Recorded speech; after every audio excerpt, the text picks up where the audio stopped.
ආණ්ඩුවේ කාට හරි බඩියෙක් හොයාගන්න ඕනේ. ඒ කරුණාකරලා කියලා පුද්ගලිකව තමන්ගේ ඇඳුමට බඩියක ගෙන්න ගන්න. අපිට ඒක ප්‍රශ්නයක් නැහැ. හැබැයි සමස්ත රටේ ජනතාව සමස්ත දරු පරම්පරාව අනාගතයට බඩියෝ සම්බන්ධ කරන්න කියලා වැඩ වරද්ද ගන්න එපා කියන කාරණාව සහ හරණිව ඉවත් කරන්න. ඒක තමයි පළවෙනි ඉල්ලීම. දෙවෙනි ඉල්ලීම මේ පිළිබඳව මනාව හොයලා බලලා පරීක්ෂණයක් සිදු කරන්න.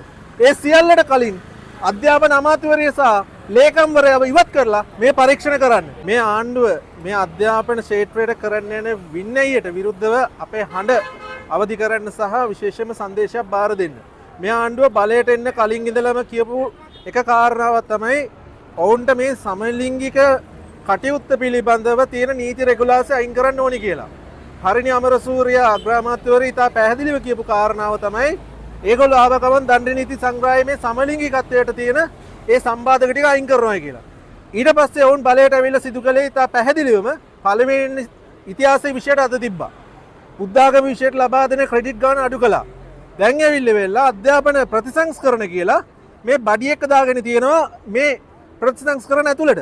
ආණ්ඩුවේ කාට හරි බඩියෙක් හොයාගන්න ඕනේ. ඒ කරුණාකරලා කියලා පුද්ගලිකව තමන්ගේ ඇඳුමට බඩියක ගෙන්න ගන්න. අපිට ඒක ප්‍රශ්නයක් නැහැ.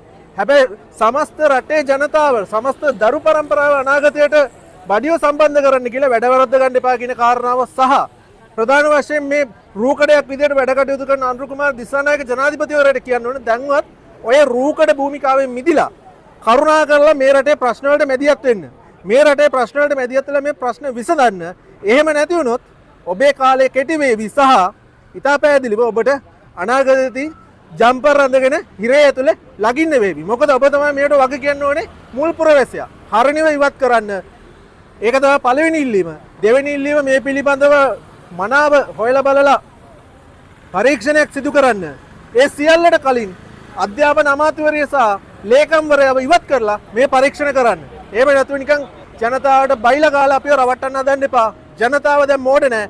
ජනතාව ඔබට ජනවරම ලබා දුන්නේ 42%යි. ඒ 42%කින් ඊට වඩා කණ්ඩායමක් ඇවිල්ලා ඔබ පළවා හරින දවස වැඩි ඈතක නෙමෙයි. හරියට වැඩ කළේ නැත්නම්